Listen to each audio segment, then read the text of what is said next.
السلام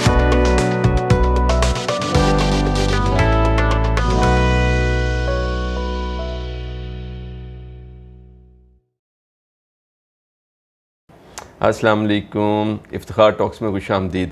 living with diabetes کی series کی اگلی ویڈیو کے ساتھ میں ہوں ڈاکٹر افتخار۔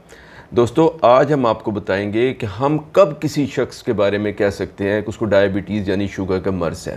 دوسرے الفاظ میں ہم آپ کو شوگر کی تشخیص کے دنیا بھر میں استعمال ہونے والے 3 مستند ترین ٹیسٹوں کے بارے میں بتائیں گے، جن کو بنیاد بنا کر کسی بھی مریض میں ڈائبٹیز یعنی شوگر کے مرض کی تشخیص کو کنفرم کیا جاتا ہے۔ اچھا، اس میں سے سب سے پہلا یہ ہے کہ اگر کسی شخص کی بلڈ شوگر لیول 8 گھنٹے کی فاسٹنگ کے بعد، یعنی اس نے 8 گھنٹے سے علاوہ پانی کے نہ کچھ کھایا ہو نہ پیا ہو، اور پھر اس کی بلڈ شوگر لیول لی جائے اور وہ 125 ملی گرام پر ڈیسی لیٹر سے زیادہ آئے، تو اس شخص کو ڈائبٹیز ہے۔ دوستو، دوسرا تشخیص کا جو کرائیٹیریا یا معیار ہے وہ یہ ہے کہ اگر کسی شخص کی بلڈ شوگر لیول کسی بھی ٹائم پہ، خواہ وہ کھانے سے پہلے لی جائے، درمیان یا بعد میں، کسی بھی ٹائم پہ اگر 200 سے اوپر آ جائے تو یہ بھی ڈائبٹیز کی کنفرم علامت ہے۔ اور کچھ لوگ جو ہے وہ 200 یا اس سے اوپر کی بھی کچھ شوگر لیول کو یہ کہہ کے اگنور کر دیتے ہیں کہ جی دراصل بات یہ ہے کہ میں نے آج کھانا زیادہ کھا لیا تھا، یا آج میں نے کھانے کے بعد سویٹ ڈش لے لی تھی، یا اس لیے شوگر زیادہ آ گئی، ورنہ مجھے ڈائبٹیز نہیں ہے۔ برائے کرم اس بات کو نوٹ کیجئے کہ یہ کانسیپٹ یا یہ خیال بالکل درست نہیں ہے۔ اس بات کو آپ سمجھیں کہ ایک نارمل آدمی خواہ کتنا ہی پیٹ بھر کے کھانا کیوں نہ کھا لے، اور اس کے بعد بے شک سویٹ ڈش لے لے اور ایک بوتل 7 اپ یا پیپسی کی بھی لے لے، تب بھی اس کی بلڈ شوگر لیول کو 200 کو نہیں چھونا چاہیے۔ اسی لیے اگر کسی بھی ٹائم پہ کسی صاحب کی بلڈ شوگر لیول خواہ کھانے سے پہلے، درمیان یا بعد کی ہو، 200 سے زیادہ آتی ہے تو ان کو لازمی طور پہ ڈائبٹیز ہے۔ اسی طریقے سے ڈائبٹیز کی تشخیص کا تیسرا اور دراصل سب سے اچھا، سب سے زیادہ قابل اعتبار، سب سے ریلائبل اور آج کے دور میں جس کو گولڈ سٹینڈرڈ کہنا چاہیے ٹیسٹ جو ہے وہ HbA1c ہے۔ یہ خون کے ایک سیمپل پر کیا جاتا ہے، اور اگر HbA1c 6.5 یعنی 6.5% یا اس سے زیادہ ہو تو مریض کو ڈائبٹیز کی تشخیص ہو جاتی ہے۔ لیکن اگر HbA1c جو ہے وہ 6.5 سے کم بھی ہو لیکن 5.7 سے زیادہ ہو تو یہ لوگ پری ڈائبیٹک کہلاتے ہیں، یعنی ان میں گرچہ اس وقت تو شوگر نہیں ہے لیکن ان میں وہ تمام عوامل موجود ہیں جس میں اس بات کا رسک ہے کہ آنے والے مہینوں میں یا سالوں میں ان کو شوگر ہو جائے گی۔ اس لیے ان لوگوں کو چاہیے کہ یہ اپنی خوراک اور لائف سٹائل کا ابھی سے مناسب خیال رکھنا شروع کر دیں اور اپنی بلڈ شوگر لیول پہ گہری نگاہ رکھا کریں۔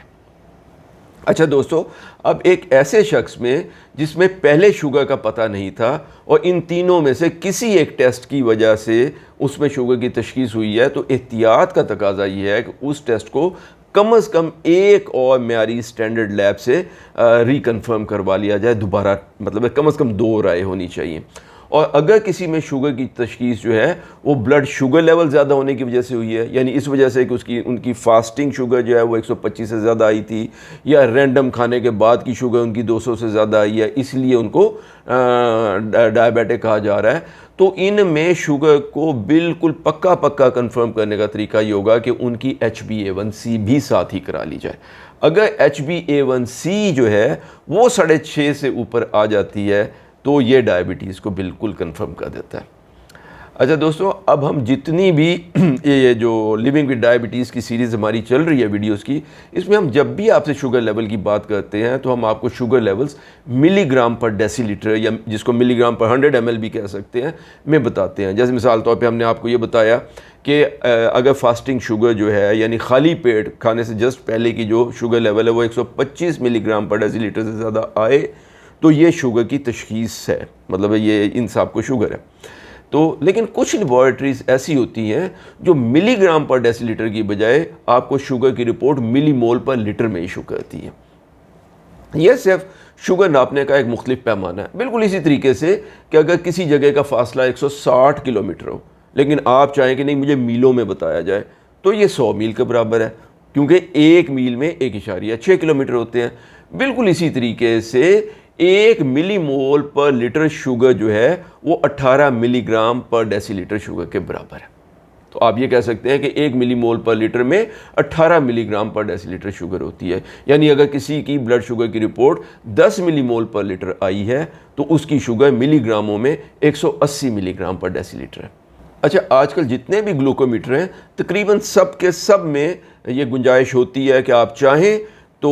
وہ آپ کو آپ کی شوگر لیول جو ہے ملی گرام پر ڈیسی لیٹروں میں بتائے گا، اور اگر آپ چاہیں تو آپ کا گلوکومیٹر آپ کو بلڈ شوگر لیول ملی مول پر لیٹر کے حساب سے بتائے گا. لیکن اگر آپ کو لیبارٹری رپورٹ آئی ہے جو ملی گرام پر ڈیسی لیٹر میں ہے اور آپ چاہتے ہیں کہ ملی مول میں ہو، تو اس رپورٹ کو 18 پہ تقسیم کر دیجئے، یہ ملی مول پر لیٹر کے حساب سے ہو گئی. ٹھیک ہے. لیکن اگر آپ کی رپورٹ میں بلڈ شوگر جو ہے وہ ملی مول پر لیٹر کے حساب سے لکھی ہوئی ہے اور آپ چاہتے ہیں کہ نہیں مجھے تو اس کی اتنی سمجھ نہیں آتی ہے، مجھے ملی گرام پر ڈیسی لیٹر کی زیادہ سمجھ میں آتی ہے، تو آپ اس کو 18 سے ضرب دے دیجئے، یہ ملی گرام پر ڈیسی لیٹر کے حساب سے شوگر آ جائے گی.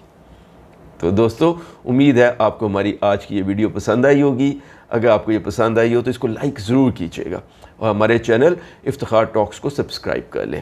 اور ہاں، بیل آئیکن ضرور دبائیے گا تاکہ ہماری ہر نئی ویڈیو کی نوٹیفیکیشن آپ تک فوراً پہنچ جائے. اور یہ جتنی ویڈیوز ہیں ڈائبٹیز کے بارے میں، مہربانی فرما کے صدقہ جاریہ کے طور پہ اپنے دوستوں اور ان عزیزوں سے جن کو ڈائبٹیز ہے یا جن کے گھر میں کسی کو شوگر یا ڈائبٹیز ہے، ان کے ساتھ ضرور شیئر کریں تاکہ سب لوگ اس سے بینیفٹ کر سکیں، سب لوگوں کو اس کا فائدہ ہو. اپنا اور اپنے آس پاس کے لوگوں کا بہت خیال رکھیں، اپنی شوگر کا بھی بہت خیال رکھا کیجیے. اللہ ہم سب کا حامی و ناصر ہو. السلام علیکم ورحمۃ اللہ وبرکاتہ.